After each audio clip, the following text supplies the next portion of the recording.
Hello students, today I am going to share with you all accounting for a partnership firm. This is very interesting topic. We will study all aspect of this partnership one by one. It is bit lengthy, ये थोड़ा सा लंबा है, इसके different aspect हैं. सबसे पहले हम लोग देखेंगे पार्टनरशिप फंडामेंटल्स, उसके बाद हम देखेंगे कि वो अपनी प्रॉफिट को पार्टनर्स कैसे निकालते हैं, उसके लिए वो क्या क्या करते हैं. इसके बाद नेक्स्ट टॉपिक आएगा, वो होगा change in profit sharing ratio. Partners कभी कभी ये डिसाइड करते हैं कि आज के बाद हम अपने प्रॉफिट और लॉस रेशियो को चेंज करेंगे, उसको हम अलग से स्टडी करेंगे, अलग वीडियो में स्टडी करेंगे. फिर आता है admission of A partner. A new partner will be admitted in the partnership firm with the consent of all other partners. उस टाइम अकाउंटिंग कैसे होगी, प्रॉफिट का डिवीजन कैसे होगा, बैलेंस शीट कैसे बनेगी. उसके बाद हम लोग डेथ ऑफ ए पार्टनर को भी पढ़ेंगे. उसमें क्या होता है कि अगर कोई पार्टनर मर जाता है तब अकाउंटिंग को कैसे हैंडल किया जाएगा.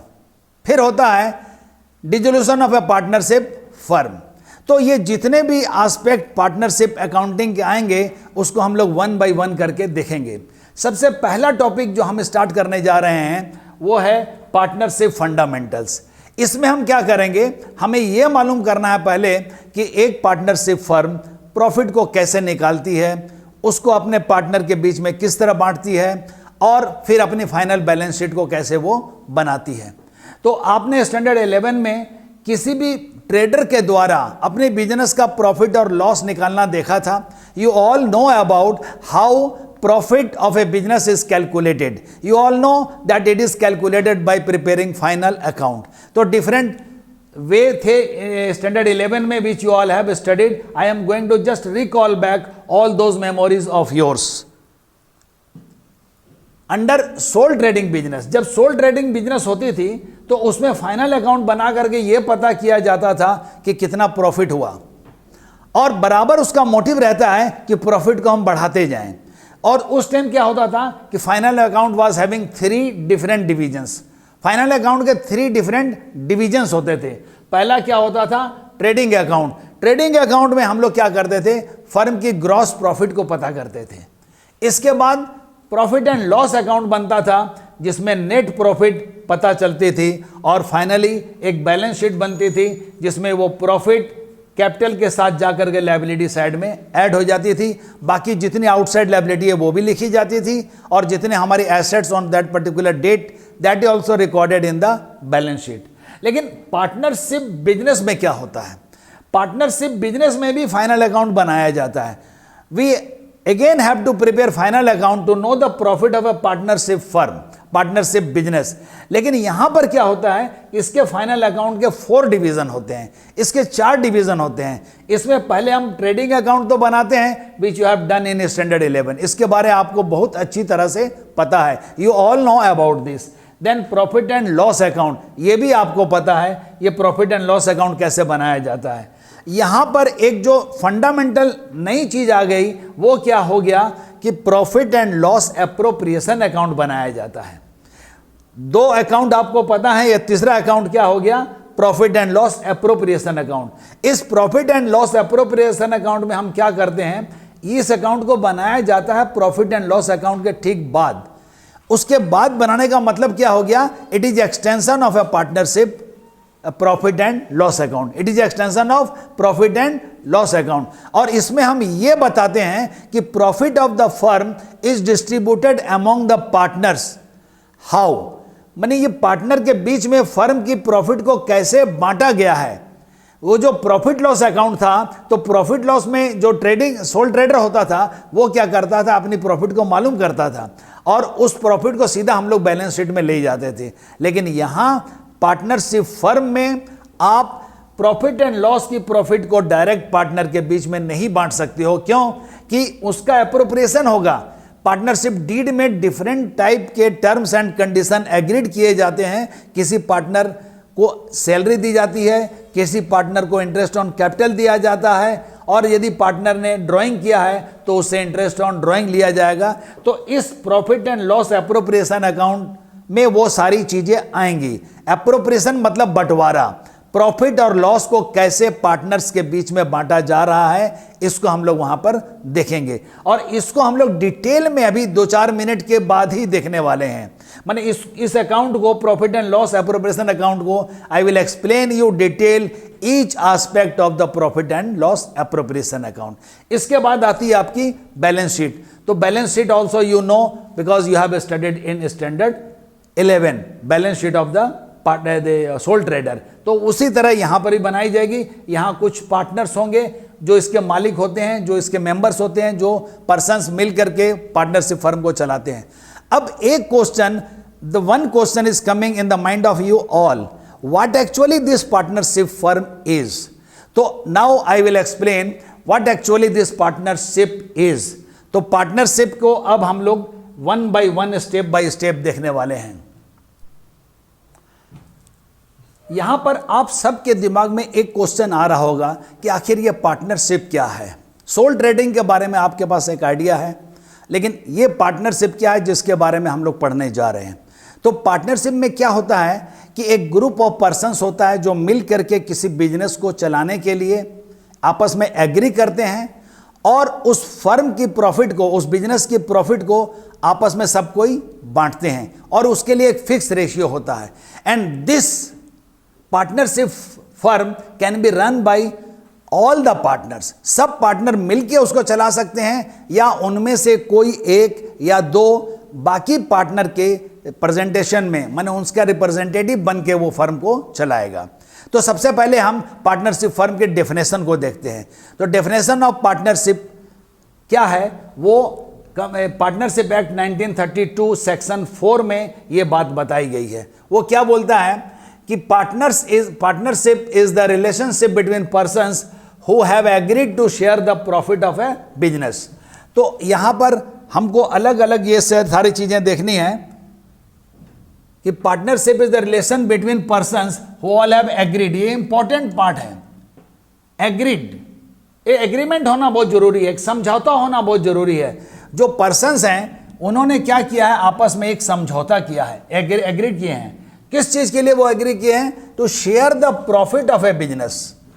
ये प्रॉफिट ऑफ ए बिजनेस को शेयर करना है। उन्होंने क्या करना है, प्रॉफिट ऑफ ए बिजनेस को आपस में शेयर करना है। मतलब कि वहां बिजनेस का होना भी वेरी इंपॉर्टेंट है और शेयरिंग ऑफ प्रॉफिट भी वेरी वेरी इंपॉर्टेंट है। इसके बाद क्या है कि carried on by all, sub partner मिलके उसको चला रहे हैं या नहीं तो एनी ऑफ देम, या एक आदमी सबके बदले में चला रहा है या दो बंदे सबके बदले में चला रहे हैं। तो ये डिपेंड करता है कि हमने किस तरह का एग्रीमेंट किया है और पार्टनर किस तरह से बिजनेस को चला रहे हैं। अब यहां बात आती है कि the persons those who have agreed, जो इस एग्रीमेंट में शामिल हुए हैं, उन सब पर्सन्स को इंडिविजुअली हम लोग पार्टनर बोलते हैं। जैसे ABCD 4 पर्सन्स हैं, इन्होंने मिल करके एक पार्टनरशिप फर्म को स्टार्ट करने का एग्रीमेंट किया। तो A को, B को, C को और D को इंडिविजुअली हम लोग पार्टनर बोलेंगे और जो कलेक्टिवली ABCD मिल के हैं उसको हम लोग क्या बोलेंगे, firm. Collectively they will be called firm and the name under which they are running their business is called firm name. वो क्या हो जाएगा, फर्म का नाम हो जाएगा। Now we will study about characteristics of a partnership firm, how you will recognize that this organization, this business unit is a partnership in market में हम क्या देखते हैं कि बहुत से बिजनेस हो रही हैं। सोल ट्रेडिंग का काम हो रहा है, कंसाइनमेंट का काम हो रहा है, जॉइंट वेंचर का काम हो रहा है, कंपनी का काम हो रहा है, उसी के बीच कुछ बिजनेस यूनिट पार्टनरशिप के रूप में चल रही हैं। तो ये जो पार्टनरशिप फर्म है ये आप कैसे पहचानोगे, इसके लिए हमको उसके कैरेक्टरिस्टिक्स, उसके एसेंशियल फीचर्स, कैरेक्टरिस्टिक्स मतलब फीचर, और ये फीचर या कैरेक्टरिस्टिक्स को हम लोग गुण कहते हैं। ये उसका गुण है। जैसे मैंगो का एक शेप होता है, आप देखते पहचान लेते हैं ये आम है, आप देखते पहचान लेते हो ये एप्पल है। तो आपके दिमाग में एक फोटो बैठी हुई है कि मैंगो का शेप ऐसा होता है, एप्पल का शेप ऐसा होता है। उसी तरह पार्टनरशिप के फीचर को देख करके आप ये पहचानोगे कि ये पार्टनरशिप बिजनेस है या नहीं। तो पार्टनरशिप फर्म को पहचानने के लिए वन बाय वन अब हम लोग देखेंगे कि सबसे पहला टॉपिक क्या है कि वहां पर टू पर्सन्स, टू और मोर पर्सन्स, दो या दो से अधिक व्यक्ति, दो या दो से अधिक व्यक्ति, दो या दो से अधिक व्यक्ति वाली बात क्यों आती है कि no one can make an agreement himself. मैं अपने आप के साथ कोई एग्रीमेंट नहीं कर सकता हूं, आप अपने साथ कोई एग्रीमेंट नहीं कर सकते हो। जब भी एग्रीमेंट होगा दो बंदों के बीच में होगा। It will be always take place between two different persons. इसीलिए मिनिमम नंबर को हमने यहां पर देख लिया कि मिनिमम नंबर ऑफ पार्टनर्स कितने होने चाहिए, पर्सन्स कितने होने चाहिए, 2। अब आगे बात कि मैक्सिमम नंबर कितने होंगे। Regarding maximum number, partnership act 1932 has not define anything, ये उसके बारे में साइलेंट है। लेकिन हमारी सेंट्रल गवर्नमेंट ने उसको फिक्स किया है कि maximum number of persons in a partnership firm will be 50, और ये as per rule 10 of the companies miscellaneous rules 2014। मतलब सेंट्रल गवर्नमेंट ने ये फिक्स किया है कि maximum number of persons in a partnership firm will be 50। आपको ये याद रखना है।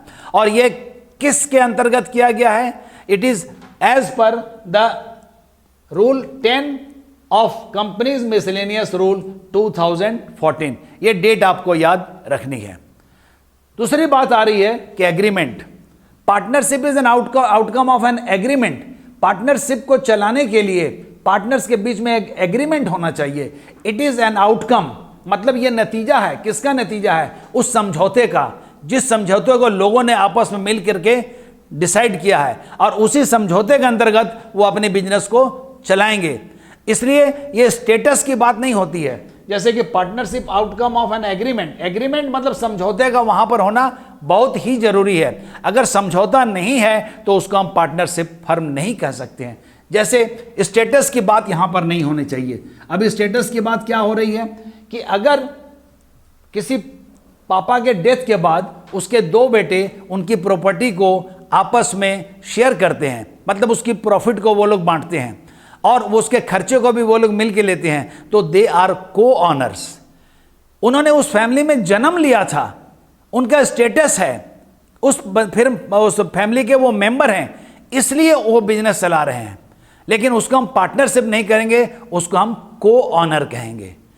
वो पार्टनर नहीं है बल्कि वो संयुक्त मालिक हैं उस पर्टिकुलर बिजनेस के।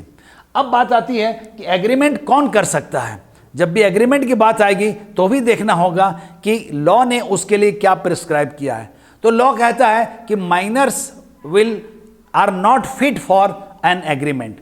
माइनर के साथ आप कॉन्ट्रैक्ट नहीं कर सकते हो, तो इसका मतलब है कि माइनर एग्रीमेंट नहीं कर सकता है, तो पार्टनरशिप फर्म में एक माइनर भी शामिल नहीं हो सकता है। लेकिन लॉ प्रोटेक्ट करता है पार्टनर माइनर के इंटरेस्ट को। जो हमारा कानून है वो जो अवयस्क व्यक्ति है, जो माइनर है, उसके इंटरेस्ट को बचाना चाहता है। इसलिए स्पेशल नोट में मैंने ये लिखा है कि a minor can be admitted as a partner only to share the profit not in loss. एक माइनर को किसी पार्टनरशिप फर्म में पार्टनर के रूप में लिया जा सकता है, लेकिन वो जो माइनर होगा वो सिर्फ प्रॉफिट में शेयर लेगा, वो लॉस में शेयर नहीं लेगा, और उसके लिए उसकी रिस्पॉन्सिबिलिटी भी नहीं होगी। अब है कि अनसाउंड माइंड पर्सन को भी हम लोग कभी एग्रीमेंट के लिए साथ नहीं ले सकते हैं। These are the law. Then the person disqualified by the law not to make contract. जिस आदमी को कानून ने मना कर दिया है कि आप एक लीगल कॉन्ट्रैक्ट में शामिल नहीं हो सकते हैं, तो वो बंदा भी नहीं हो सकता है। तो एग्रीमेंट की बात जब आएगी, you always keep in the mind agreement only competent persons. इसका एक एक्सेप्शन है कि माइनर को कॉम्पिटेंट नहीं माना गया है, लेकिन लॉ ने उसको प्रोटेक्ट किया है, उसके इंटरेस्ट को प्रोटेक्ट किया है। इसलिए एक माइनर फर्म के प्रॉफिट में शेयर करने के लिए पार्टनर हो सकता है। Then business and profit motive. Third point, third characteristics of a partnership firm is what? वहां पर एक बिजनेस होनी चाहिए। We should run a business. तो ये जो बिजनेस है ये हम कहीं से भी चला सकते हैं। आजकल तो पूरी दुनिया में इंटरनेट के द्वारा बिजनेस हो रही है। ये अमेजन, ये फ्लिपकार्ट, ये कहाँ से सप्लाई करते हैं, लोकल सप्लायर के साथ उनका एग्रीमेंट है, कॉन्ट्रैक्ट है। एक बिजनेस होना चाहिए और motive of the business should be what? Profit earn करना। प्रॉफिट अर्न करना बहुत जरूरी है। अगर आप सिर्फ लॉस की बात करेंगे तो नहीं होगा। जैसे आप क्या कर रहे हो, 2-3 बंदे मिल करके किसी मोहल्ले में जा करके गरीबों के बीच या नीडी पर्सन्स के बीच में फूड्स को बांट रहे हो, उनको कपड़े दे रहे हो, और जो भी आपका खर्चा हो रहा है उसको आप शेयर कर रहे हो। तो यहां पर क्या आप चैरिटी कर रहे हो, आप दान दे रहे हो।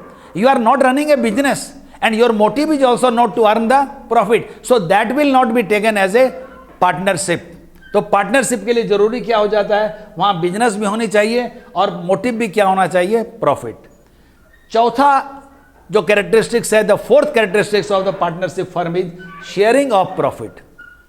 पार्टनर ने आपस में प्रॉफिट को शेयर करना। ऑब्वियसली अगर लॉस हो गया तो लॉस भी वो शेयर करेंगे, लेकिन मेन मोटिव क्या होना चाहिए कि we will run a business, यहां पर बात थी, और प्रॉफिट मोटिव होगा। और जब प्रॉफिट कमाएंगे तो हम लोग को प्रॉफिट को भी शेयर करना है। इसके लिए वो जब एग्रीमेंट करते हैं उस टाइम वो लोग क्या करेंगे कि इसका जितना भी शेयर है किसी पार्टनर का, ए को कितना मिलेगा, बी को कितना मिलेगा, उसके बारे में वो लोग एक डिसीजन लेंगे और उसी शेयर के हिसाब से वो फर्म को चलाएंगे।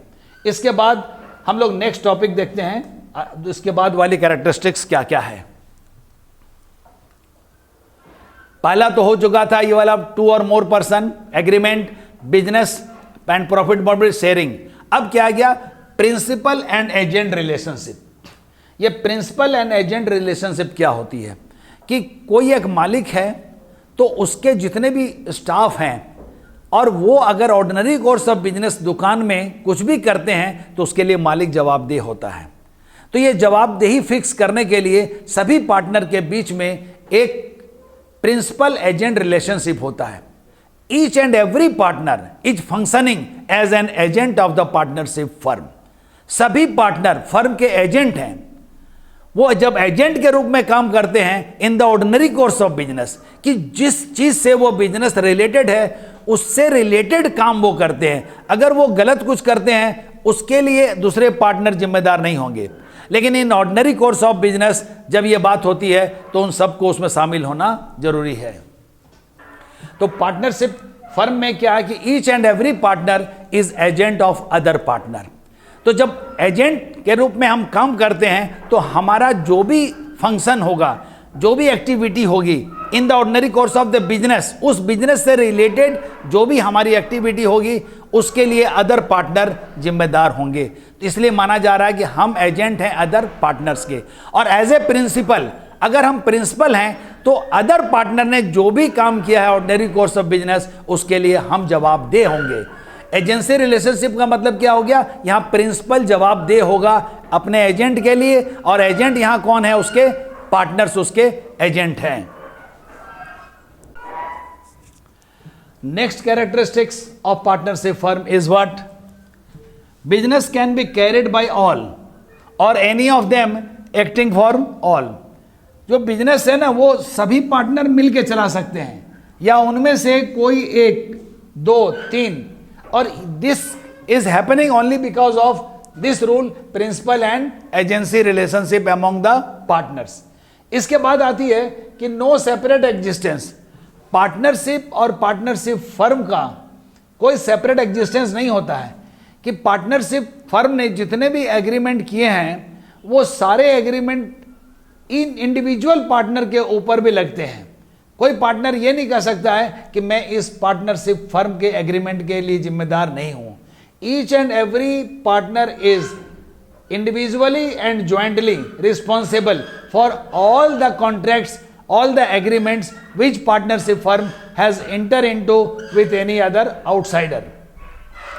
लेकिन however the accounting point of view से हम लोग बिजनेस और पार्टनरशिप फर्म को एक सेपरेट एंटिटी मानते हैं, लेकिन इन रियल लाइफ जो पार्टनरशिप का एग्जिस्टेंस होता है वो पार्टनर के साथ ही होता है। अगर पार्टनर नहीं रहेंगे तो पार्टनरशिप फर्म भी नहीं रहेगी। लेकिन जब अकाउंटिंग की बात करते हैं तो जो पार्टनर है वो एक अलग एंटिटी है और पार्टनरशिप फर्म एक अलग एंटिटी है। जैसे सोल ट्रेडर में भी हम देखते थे कि business is a separate legal entity, business जो है उसको सेपरेट लीगल एंटिटी माना जाता था। लेकिन यहां पर अकाउंटिंग पॉइंट ऑफ व्यू में ही हम लोग ये देखते हैं कि partnership firm is having no separate existence, but from accounting point of view it is a separate business entity. Now we will study the next topic in the fundamentals of partnership deed.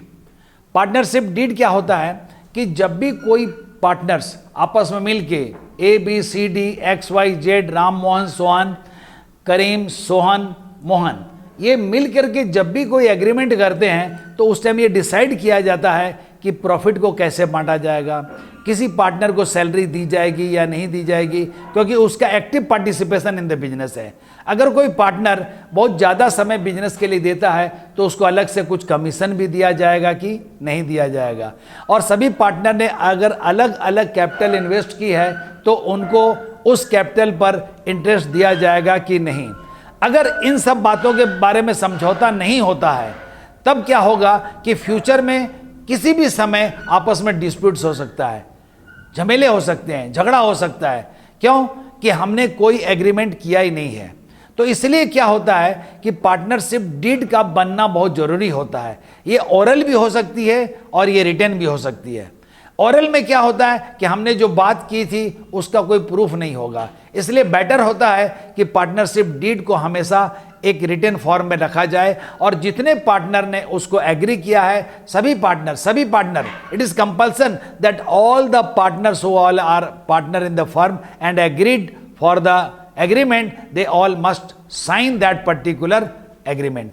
तो ये देखो partnership deed such a written document which contains the terms and conditions.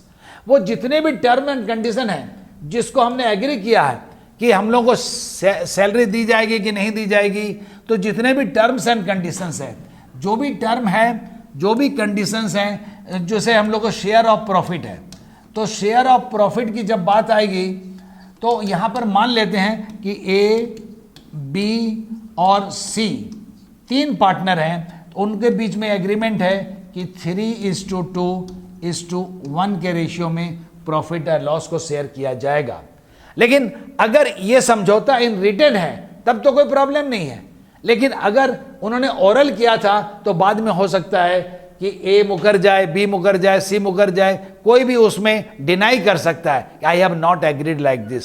यहाँ सी को सबसे कम share मिलता है, बाद में हो सकता है एग्रीमेंट। इसलिए एक रिटन डॉक्यूमेंट होता है जिसमें साइन कर देते हैं सभी पार्टनर, और इसको it is also called article of partnership and it must be signed by all the partner. सभी पार्टनर को उसमें सिग्नेचर करना भी बहुत जरूरी होता है।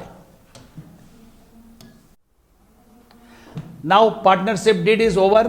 पार्टनरशिप डीड कंप्लीट करने के बाद हम नए टॉपिक में जा रहे हैं जो कि पार्टनरशिप डीड क्या कंटेन करता है, इसमें क्या होता है, What are the terms and conditions about which partners have agreed upon। तो वो जो भी टर्म एंड कंडीशन है उसके बारे में यहाँ सारे कंटेंट हैं। इसमें क्या होता है, name and address of the firm, name and address of all the partners, nature of the business, principal place of the business, मतलब कि किस जगह में बिजनेस की एक्टिविटी की जाएगी, date of commencement, capital contribution, कौन पार्टनर कितनी कैपिटल देगा, इंटरेस्ट ऑन कैपिटल दी जाएगी कि नहीं, इंटरेस्ट ऑन ड्राइंग चार्ज किया जाएगा कि नहीं, इंटरेस्ट ऑन लोन अगर दिया जाएगा या लिया जाएगा तो what will be the percentage of that, salary दी जाएगी पार्टनर को कि नहीं, कमीशन दिया जाएगा या कोई अदर रेम्यूनरेशन है वो दिया जाएगा कि नहीं दिया जाएगा, प्रॉफिट एंड लॉस को कैसे बांटा जाएगा इसके बारे में बात आएगी, accounting period of the firm कब से कब रहेगा वो अकाउंटिंग पीरियड, और बैंक अकाउंट ऑपरेट कौन करेगा एटसेट्रा। इस तरह की सारी बातें पार्टनरशिप डीड में दी रहती हैं। इसके बाद क्या होता है कि कई बार पार्टनर ने आपस में किसी बात के लिए समझौता नहीं किया है, किसी बात के लिए एग्रीमेंट नहीं किया है, वो एग्रीमेंट नहीं करने के कारण क्या हो गया कि वो एग्रीमेंट अगर नहीं है, मतलब पार्टनरशिप डीड अब्सेंट है, पार्टनरशिप डीड नहीं बनाई है, तब क्या होगा अब उसके बारे हम देखेंगे। Rules applicable in absence of partnership deed. जब पार्टनरशिप डीड नहीं बनाई जाती है तब इंडियन पार्टनरशिप एक्ट 1932 सेक्शन 4 के रूल को अप्लाई किया जाएगा। जब भी पार्टनरशिप डीड नहीं होगी, पार्टनर ने आपस में कुछ एग्री नहीं किया है, तो पार्टनरशिप एक्ट 1932 सेक्शन 4 वाले सारे रूल अप्लाई होंगे। Provisions of the Indian partnership act 1932 will apply. तो ये रूल क्या क्या हैं उसको वन बाय वन अभी हम लोग देखेंगे। प्रॉफिट एंड शेयरिंग रेशियो, उसके बारे profit and loss are to be shared equally. अगर पार्टनर ने आपस में कोई एग्रीमेंट नहीं किया है तो सभी पार्टनर को प्रॉफिट इक्वली बांटी जाएगी।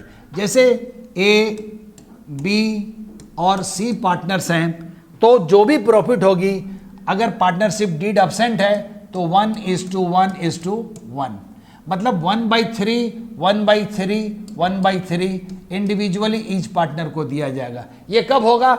अगर प्रॉफिट एंड लॉस शेयर के बारे कोई बात नहीं की गई है। अगर एग्रीड है तो उस रेशियो में बांटेंगे। Second, no interest on capital shall be allowed. अगर इंटरेस्ट देने की बात नहीं की गई है तो कोई भी इंटरेस्ट कैपिटल पर नहीं दिया जाएगा। No interest to be charge on drawing. अगर ड्राइंग पर कोई इंटरेस्ट लेने की बात नहीं है तो वहां पर इंटरेस्ट ऑन ड्राइंग भी चार्ज नहीं किया जाएगा। No partner is entitled to get salary, bonus, commission और एनी अदर रेम्यूनरेशन। रेम्यूनरेशन मतलब पारिश्रमिक। उस किसी भी पार्टनर को सैलरी, बोनस, कमीशन या कोई दूसरी तरह का एडवांटेज नहीं दिया जाएगा। Interest at the rate of per annum is to be allowed on a partners loan to the firm. ये जो 6% इंटरेस्ट किसी पार्टनर ने फर्म को अगर लोन दिया, partners loan to the firm, partner ने फर्म को टू द फर्म को लोन दिया है तो उसमें 6% इंटरेस्ट दिया जाएगा। ये नहीं है कि 6% ही देना है, ये तभी होगा जब रेट ऑफ इंटरेस्ट एग्रीड नहीं था।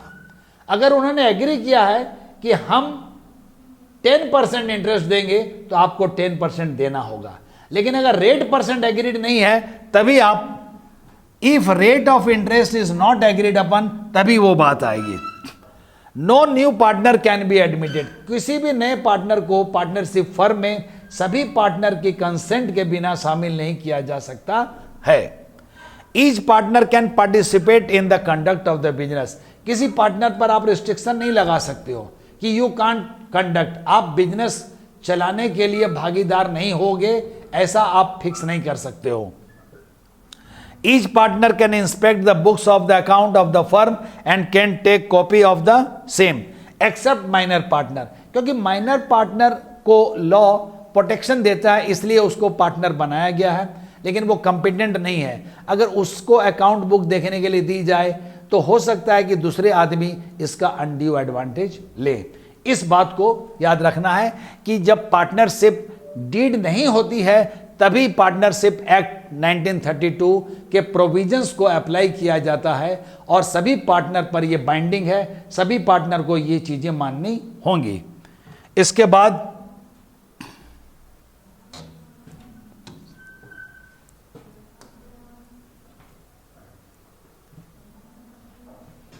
Profit and loss appropriation account.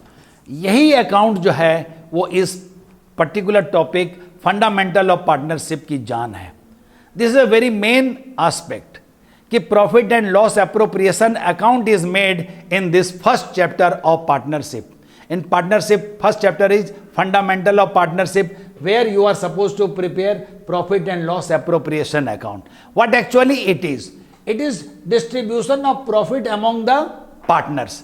तो पार्टनर के बीच में हम प्रॉफिट और लॉस को जो बांटते हैं उसको दिखाने के लिए profit and loss appropriation account बनाया जाता है, और इसको प्रॉफिट एंड लॉस अकाउंट के बाद ही बनाया जाता है, just after the profit and loss account. So it is called, it is extension of partnership, it is extension of profit and loss account.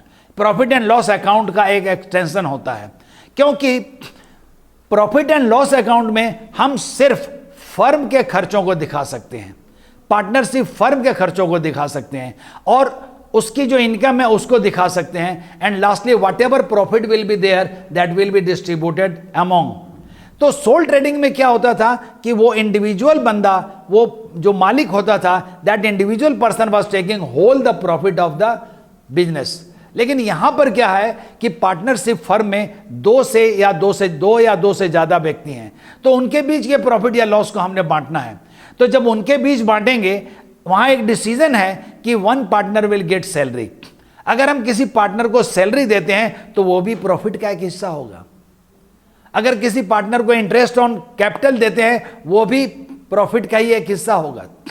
तो law not permits that no transactions between partner and partnership firm should appear in profit and loss account. इसीलिए profit and loss appropriation account अलग से बनाया जाता है। क्यों?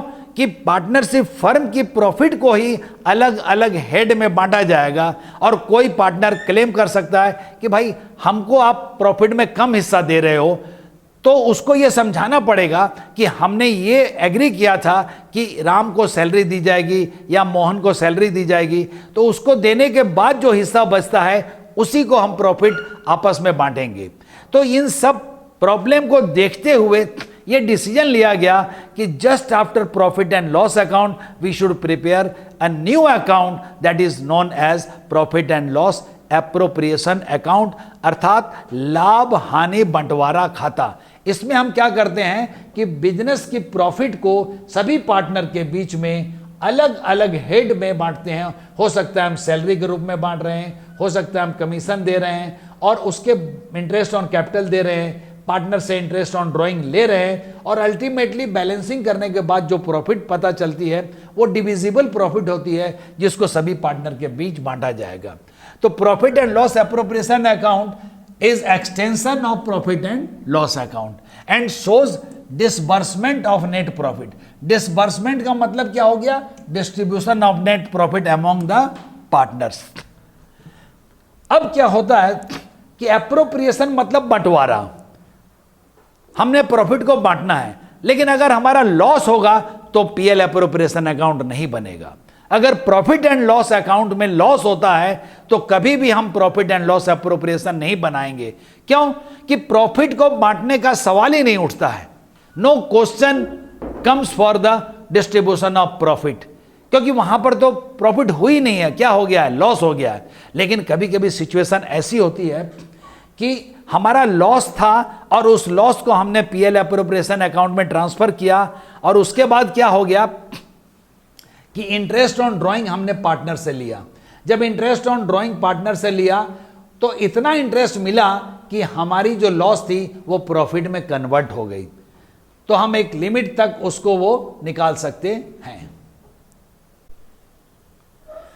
तो ये जो प्रॉफिट अगर होती है तब तो हम डिस्ट्रीब्यूट करेंगे among the partners bye preparing profit and loss appropriation account. लेकिन एक सिचुएशन ऐसी भी है कि कभी कभी क्या होता है कि प्रॉफिट एंड लॉस अकाउंट से लॉस पता चला और profit and loss appropriation account में जब हमने पार्टनर से इंटरेस्ट ऑन कैपिटल लिया तो उसके बाद भी इतना प्रॉफिट नहीं हो पा रहा है कि एप्रोप्रिएशन बनाया जा सके। उसी बात को यहां लिखा है, if after transfer of net loss to profit and loss account, ये जो नेट लॉस था उसको प्रॉफिट एंड लॉस से हमने profit and loss appropriation account में ट्रांसफर किया, और इसके बाद फिर profit and loss appropriation account को क्रेडिट किया।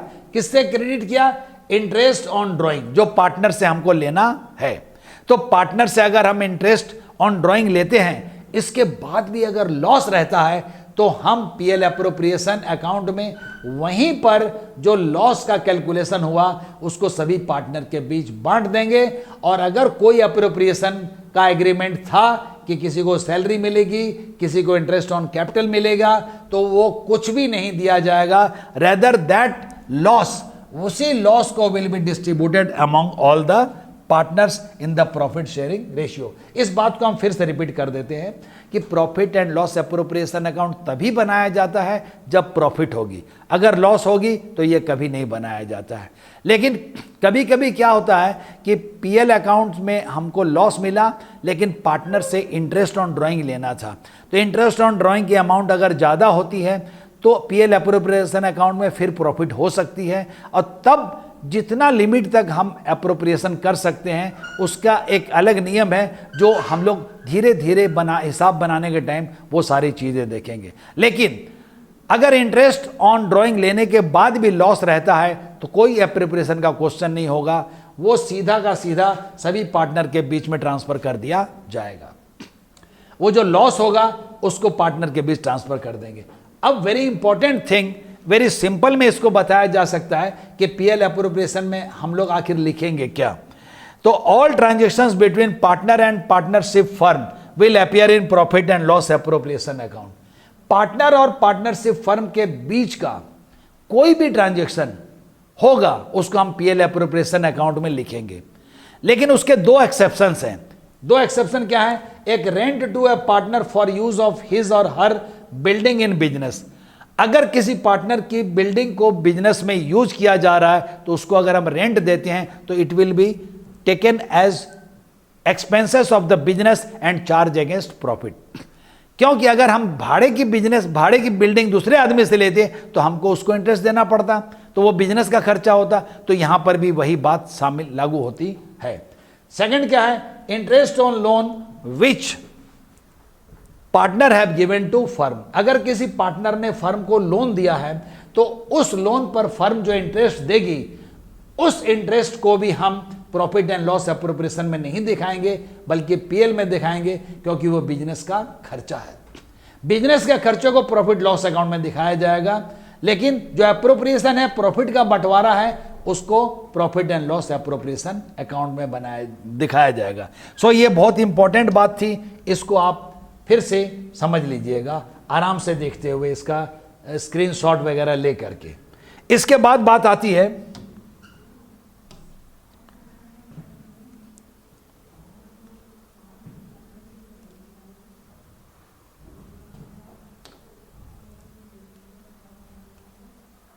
Important points. कुछ इंपॉर्टेंट पॉइंट हैं जिसके बारे में every student should be very very careful. तो जब हम लोग यूज करते हैं टर्म्स एक नेट प्रॉफिट, जब हम नेट प्रॉफिट कहते हैं तो you understand that this is the profit disclose by profit and loss account. ये profit disclose by profit and loss account.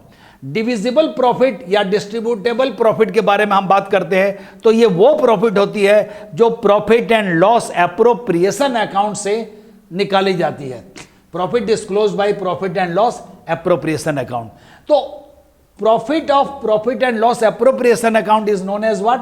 Divisible or distributable profit. और जो प्रॉफिट लॉस की प्रॉफिट थी उसको क्या बोलते हैं? Net profit. अब क्या होता है, एक टर्म होती है चार्ज अगेंस्ट प्रॉफिट। ये क्वेश्चन पूछा जाएगा, what do you mean by charge against profit? Charge against profit में वो सारे आइटम आते हैं जिसको बिजनेस के खर्चे के रूप में माना जाता है और जिससे हमारी प्रॉफिट कम हो जाएगी। ये चार्ज अगेंस्ट प्रॉफिट है, ये प्रॉफिट के अगेंस्ट एक चार्ज है। तो it is an expense and will be debited to profit and loss account. Debited to profit loss के डेबिट में नॉमिनल अकाउंट में आपने पढ़ा है debit all losses and expenses. जितने भी एक्सपेंस होंगे वो प्रॉफिट लॉस अकाउंट के डेबिट में लिखे जाएंगे। जैसे इसका एग्जांपल है rent to a partner for use of his building in business, interest on loan by a partner to the firm. इसको मैंने दोबारा इसलिए रिपीट किया है कि वहां पर मैंने अभी बताया था कि एक्सेप्शन है दो खर्चे, एक रेंट टू ए पार्टनर और एक interest on loan which firm has taken from the partner. उसको दोबारा मैंने यहां पर लिख दिया है। इसके बाद नेक्स्ट टॉपिक है एप्रोप्रिएशन ऑफ प्रॉफिट। प्रॉफिट का एप्रोप्रिएशन मतलब प्रॉफिट को बांटना, पार्टनर के बीच में प्रॉफिट को बांटना। जब हम प्रॉफिट के बांटने की बात करते हैं तो तभी बांटेंगे जब वहां प्रॉफिट होगी। तो ये क्या हो गया? Divisible profit to be distributed among partners under different heads. जो एप्रोप्रिएशन होता है वो प्रॉफिट का ही एक हिस्सा होता है जिसको अलग अलग नाम से हम पार्टनर को देते हैं। इसीलिए इनकम टैक्स डिपार्टमेंट भी बोलता है कि पार्टनर का कोई भी खर्चा except those two item, rent और interest on loan which partner has given to the firm, कोई भी आइटम पीएल में नहीं जाएगा। बाकी सारे खर्चे का, बाकी सारे एप्रोप्रिएशन को आपको पीएल एप्रोप्रिएशन में दिखाना है। तो एप्रोप्रिएशन के एग्जांपल्स क्या हुए? जैसे salary to a partner, interest on capital to a partner, commission to a partner, transfer of profit to general reserve. तो ये पार्टनर को नहीं दिया जा रहा है, लेकिन पीएल एप्रोप्रिएशन अकाउंट में प्रॉफिट से हमने कुछ अमाउंट जनरल रिजर्व में भी ट्रांसफर करके रख दी है। यह भी एक तरह का एप्रोप्रिएशन है। तो सैलरी कौन लेता है? पार्टनर लेता है। इंटरेस्ट ऑन कैपिटल कौन लेता है? पार्टनर लेता है। और फर्म की प्रॉफिट को भी कौन लेता है? पार्टनर लेता है।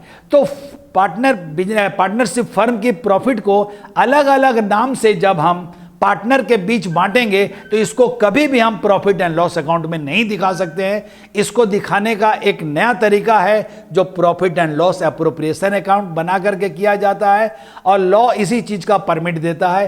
पार्टनरशिप एक्ट 1932 यही कहता है कि आपको प्रॉफिट एंड लॉस अकाउंट बनाने के तुरंत बाद profit and loss appropriation account बनाना होगा। इसके बाद मैं आपके साथ शेयर करने जा रहा हूं format of the profit and loss appropriation account. उसका फॉर्मेट किस तरह ये इसका फॉर्मेट होता है। तो इसके फॉर्मेट में आप देखोगे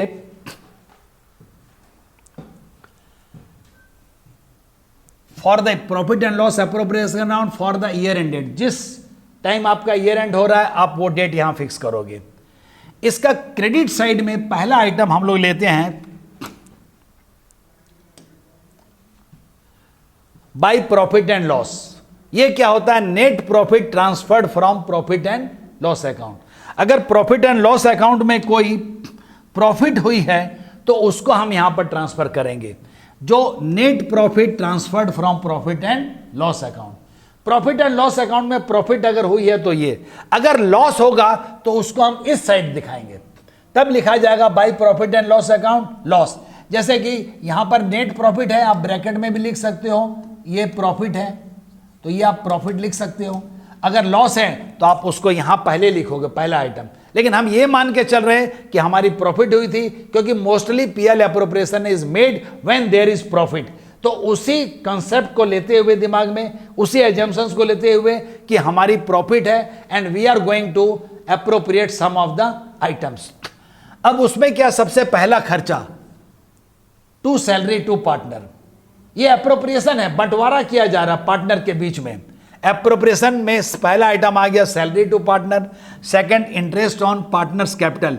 एक्स अगर है तो एक्स को कितना दिया जाएगा, उसका परसेंटेज दिया रहेगा ऑन उसकी कैपिटल पर, जितना भी उसकी कैपिटल होगी उसका एक परसेंटेज होगा। फिर एडिशनल कैपिटल होगी तो उस पर अलग से, ये जब सब बनाएंगे, जब हम लोग प्रॉब्लम को सॉल्व करेंगे तो 1 बाय 1 सभी चीजों को वहां डिटेल में दिखाएंगे। इसके बाद किसी पार्टनर को कमीशन दिया गया है और रिजर्व में ट्रांसफर करने के लिए बोला है अगर तब, इफ एनी। तो ये तो बाकी बातें तो एप्रोप्रिएशन की पार्टनरशिप डीड में थी, और यहां पर अगर क्वेश्चन में बोला रहेगा तब आप रिजर्व में भी ट्रांसफर करेंगे।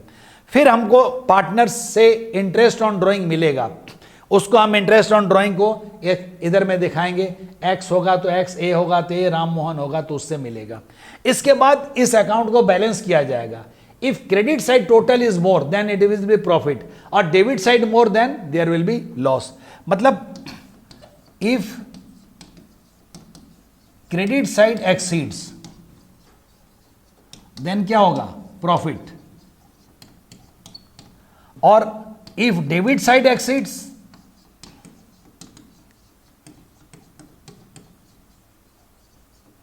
Then it will be loss. तो ये जो प्रॉफिट हो या लॉस हो, इसको पार्टनर के बीच में उनके रेशियो में बांट दिया जाएगा। तो अगर प्रॉफिट होता है तो उसको हम लोग डेबिट साइड में लिखते हैं, यहां पर profit transfer to X capital wise capital. अगर लॉस होगा तो उसको हम लोग क्रेडिट साइड में यहां पर ट्रांसफर करके दिखाएंगे। अब इसके बाद हम जो नेक्स्ट वीडियो बनाएंगे उसमें हम पार्टनर्स के कैपिटल के बारे में डिटेल देखेंगे।